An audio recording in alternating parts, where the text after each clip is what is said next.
Assalamualaikum warahmatullahi wabarakatuh. Terima kasih. Jumpa lagi dengan saya Tamrin Fatoni. Pada kesempatan hari ini saya akan review materi terkait dengan belajar. Tentunya materi ini belajar cakupan dalam ranah psikologi umum. Karena apa? Di dalam keilmuan psikologi belajar merupakan cakupan yang sangat luas sekali. Bahkan di dalam psikologi sendiri belajar sudah ada cabangnya sendiri, keilmuan khusus yang mempelajari terkait dengan psikologi belajar. Oke, langsung lanjut aja. Apa itu belajar? Banyak teori yang mendefinisikan belajar. Cuma beberapa teori yang lebih cocok, lebih memiliki kesamaan dan bisa simpulkan bahwasanya belajar merupakan perubahan tingkah laku. Ini teorinya Atur juga sama. Kemudian teorinya L.D. Crow bahwasanya belajar merupakan suatu proses aktif yang perlu dirangsang. Dirangsang itu adanya respon, adanya stimulus. Ada stimulus dulu baru ada respon, gitu kan. Kemudian ada lagi belajar merupakan penugasan tertentu. Gitu ya. Oke, langsung lanjut aja. Faktor-faktor yang mempengaruhi belajar diantaranya faktor internal, faktor dari dalam diri, dan juga faktor eksternal. Ketika faktor internal yaitu diantaranya ada aspek fisiologis atau jasmani atau fisik kita. Jadi fisik kita harus sehat, fisik kita harus kuat, fisik kita harus fresh.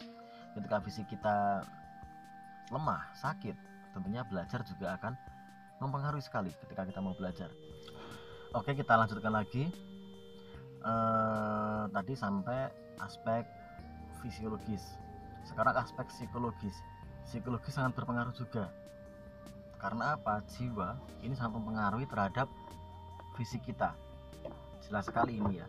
Jadi ketika kita marah, kita mau belajar juga susah. Ketika kita sedih, ketika kita ndak mood, ketika kita semangat, tentunya akan berbeda dengan belajar dengan tanpa itu semuanya.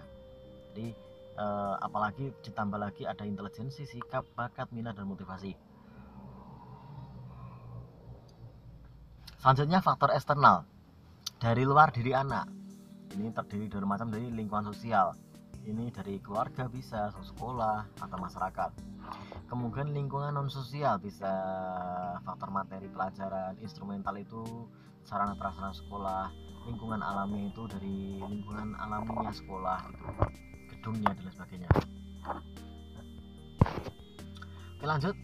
Fase-fase dalam proses belajar. Apa aja fasenya sih ya? Jadi yang pertama ada fase informasi. Jadi ada informasi dulu. Kemudian ada fase transformasi dan terakhir fase evaluasi. Jadi ada informasi masuk, kemudian ditransformasi, dievaluasi, bener enggak? Ketika di otaknya itu mengatakan benar, kayak persepsi itu loh ya. Ketika benar maka itu dimasukkan dalam save memory. Teori-teori belajar banyak sekali sebenarnya. Kalau teori belajar saya contohkan aja satu ini ya, teori conditioning. Ini teorinya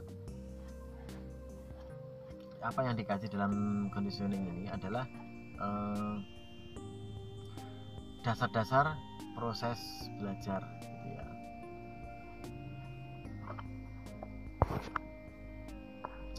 Nah, ada Gestalt. Kalau teorinya Gestalt ini adalah teori utamanya stimulus respon. Ada stimulus maka ada respon. Ketika kita dijivit maka terasa sakit, ada respon ya gitu ya. Macam-macam perwujudan perilaku belajar. Orang itu kalau sudah belajar wujudnya apa yang nampak? Kebiasaan. Jelas itu ya, nampak akan jelas kebiasaan. Kemudian keterampilan, memiliki keterampilan gitu ya. Kemudian pengamatan. Pengamatannya tentunya lebih peka lagi ya. Berpikir asosiatif dan daya ingat ya jelas. Berpikir rasional. Orang itu kalau sudah belajar maka pemikirannya akan lebih rasional dan kritis. Contohnya ada iuran RT 100.000 gitu. Ketika kita orangnya dewasa belajar maka kita juga akan mengkritisi, buat apa lo tingkat RT ke 100.000 iurannya gitu. Nah, kemudian sikap kita juga lebih dewasa, lebih matang dan sebagainya.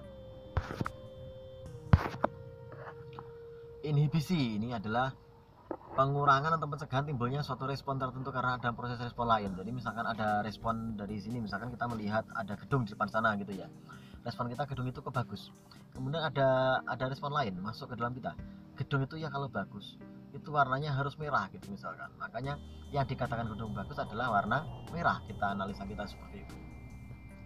Kemudian ada apresiasi dan tingkah laku afektif. Oke, terima kasih, sekian review sedikit materi dari saya, semoga bermanfaat. Silakan cantumkan di kolom komentar absensi kehadiran dan pertanyaan. Sekian dari saya, wallahul muwaffiq ila aqwamit thoriq. Wassalamualaikum warahmatullahi wabarakatuh.